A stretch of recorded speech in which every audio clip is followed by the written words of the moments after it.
खुदा ही मिला ना विसाले सनम, इधर के रहे ना उधर के रहे। ये एक शेर भर नहीं है, बल्कि कितने ही ऐसे बदकिस्मत लोगों की रुदाद है, उनकी कहानी है। उन्हीं बदकिस्मत लोगों की लिस्ट में एक और नाम जुड़ गया है, और वो नाम है एक मुस्लिम लड़की का, जिसका नाम था परवीन खान। जी हाँ, तस्वीरों में नज़र आ रही ये गोरी रंगत और खूबसूरत चेहरे वाली लड़की परवीन खान अब इस दुनिया में नहीं है। आरोप है कि इसी के बॉयफ्रेंड संजय गुर्जर ने उसकी हत्या कर दी है। यूँ कहें कि इस लड़की ने खुद अपनी ही बदकिस्मती का फैसला कर लिया था। दरअसल मामला मध्य प्रदेश के ग्वालियर ज़िले का है, जहाँ की कंपू थाना क्षेत्र के अंतर्गत इलाके में परवीन खान नाम की एक लड़की रहती थी, और वहाँ से करीब 50 किलोमीटर के दूर भिंड ज़िले में गोहद इलाके में एक संजय नाम का लड़का रहता था। लड़की परवीन खान अभी गैर शादीशुदा थी, जबकि संजय गुर्जर एक शादीशुदा बच्चे वाला व्यक्ति था। आज से 3 साल पहले परवीन और संजय की मुलाकात होती है। परवीन देखने में काफ़ी खूबसूरत थी, तो संजय को देखते ही परवीन से प्यार हो गया था।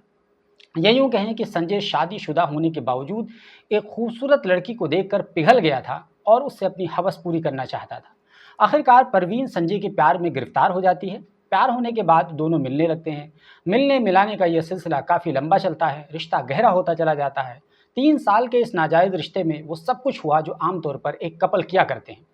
संजय तो परवीन के साथ खेल रहा था, लेकिन परवीन ने संजय के साथ रहने का मन बना लिया, और एक दिन ऐसा भी आया जब परवीन ने संजय से शादी करने की बात शुरू कर दी।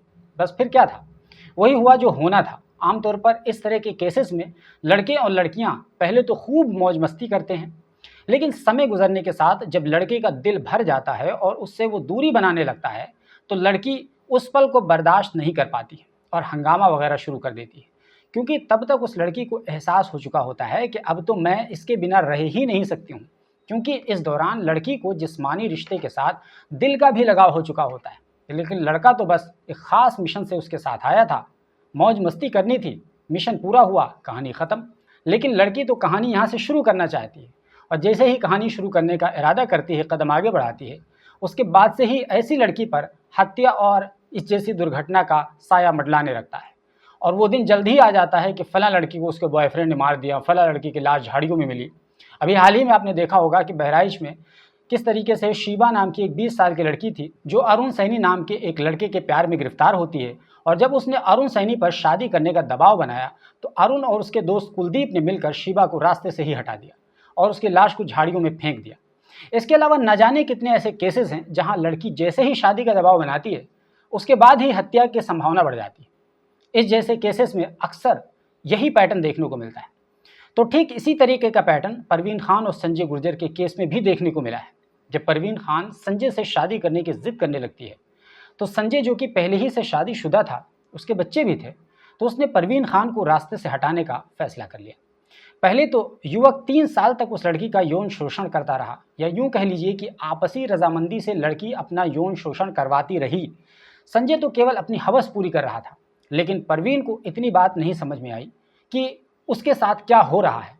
फिलहाल लड़की के घर वालों का इल्ज़ाम है कि परवीन ने जब उस पर शादी करने के लिए दबाव डाला, तो संजय ने उसको गोहद बुलाकर धोखा दे दिया और जहर देकर मार डाला। मौत से पहले लड़की को अस्पताल में भर्ती कराया गया था, लेकिन उसकी मौत हो गई। उसके उलट दूसरा वर्जन ये है कि लड़की ने खुद ही से जहर खा करके अपनी जान दे दी। अब तो ये जांच के बाद पता चलेगा कि किसकी बात सही है, लेकिन सबसे दिलचस्प बात यह है कि परवीन के घर वालों को ये पूरी कहानी पता थी। वो संजय के साथ रिलेशन में थी, ये भी पता थी। ये सबसे ज़्यादा हैरान कर देने वाली बात है।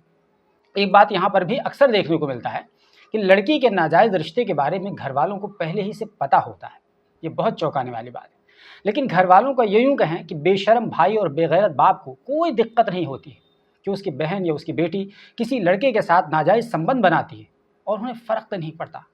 लेकिन जब उम्मीद के मुताबिक इस जैसी कोई दुर्घटना हो जाती है, तो फिर यही बेगैरत बाप और बेशर्म भाई फ़ौरन निकल कर सामने आ जाते हैं और चिल्लाने लगते हैं कि उनकी बहन के साथ, उनकी बेटी के साथ दुर्घटना हो गई, फलां ने मार दिया। अब उन बेगैरत लोगों को कौन बताए, कैसे समझाए कि वो लड़की पहले मर चुकी थी, वो लड़की पहले ही मर चुकी थी। उसका ईमान, उसका ज़मीर, उसकी इज़्ज़त, उसकी आबरू, उसकी पाकदामनी, ये तो सब कुछ पहले ही ख़त्म हो चुका था, मर चुका था। केवल उसका शरीर ज़िंदा था। इतना सब कुछ मरने पर तुम्हें कोई गैरत नहीं आई, और जब वो केवल शरीर से मर चुकी है, तो अब तुम उस पर वावेला मचा रहे हो, चिल्ला रहे हो, चीख रहे हो। आखिर ये नौटंकी क्यों है? और इस पूरी कहानी में माँ का जो किरदार होता है ना, वो अक्सर बहुत ज़्यादा बुरा होता है। इसलिए मैं माँ के किरदार पर बहुत ज़्यादा बात नहीं करना चाहता, क्योंकि अक्सर इस तरह के केसेस में लड़की की माँ लड़की को खुद एक लड़का फंसाने में मदद करती है और उस फंसे हुए लड़के से लड़की खुद अपनी और उसकी माँ अपने घर की ज़रूरियात पूरी करवाती है। मैं खुद इस तरह के केसेस जानता हूँ। इसलिए अब जबकि परवीन खान इस दुनिया में नहीं है तो उसके भाई और घर वालों को चाहिए कि वो थोड़ा सा पानी लें, चुल्लू भर नहीं, थोड़ा सा ज़्यादा ले लें, चाहे तो बड़ी वाली बाल्टी में भर लें और उसमें डूब के मर जाएं, क्योंकि कम पानी से शायद काम नहीं चल पाएगा। दोस्तों, ये है हमारे समाज की बेहयाई और बेगैरती का आलम।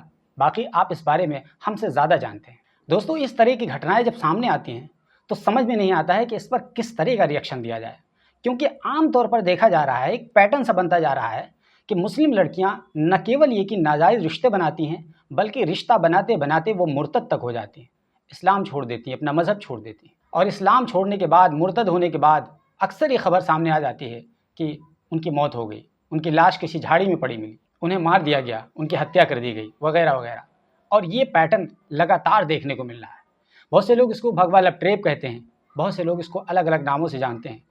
बहरहाल, हमें नामों से कोई लेना देना नहीं है, लेकिन नाजायज़ रिश्ते का अक्सर यही अंजाम होता है। ये सोच लीजिए, गांठ बांध कर रख लीजिए। बाकी आपका इस वीडियो के बारे में क्या कुछ कहना है, हम सबसे जानना चाहते हैं, इसलिए आप अपनी राय कमेंट बॉक्स में ज़रूर बताइए, लिख डालिए। बाकी परवीन खान के लिए इस शेर को एक बार दोबारा से दोहरा देते हैं कि खुदा ही मिला न वसाले सनम, इधर के रहे न उधर के रहे। दोस्तों, वीडियो पसंद आया हो तो लाइक कर दीजिए और लोगों को शेयर कीजिए, ताकि लोग सचेत रहें, होशियार रहें, चौकन्ना रहें। बाकी हमारा इस कहानी के सुनाने का उद्देश्य किसी को परेशान करना नहीं, किसी को तकलीफ़ देना नहीं, केवल आपकी ज़िंदगी को सचेत करना था। आप खुश रहिए, सुरक्षित रहिए, स्वस्थ रहिए, मस्त रहिए। मिलते हैं एक दूसरी कहानी के साथ।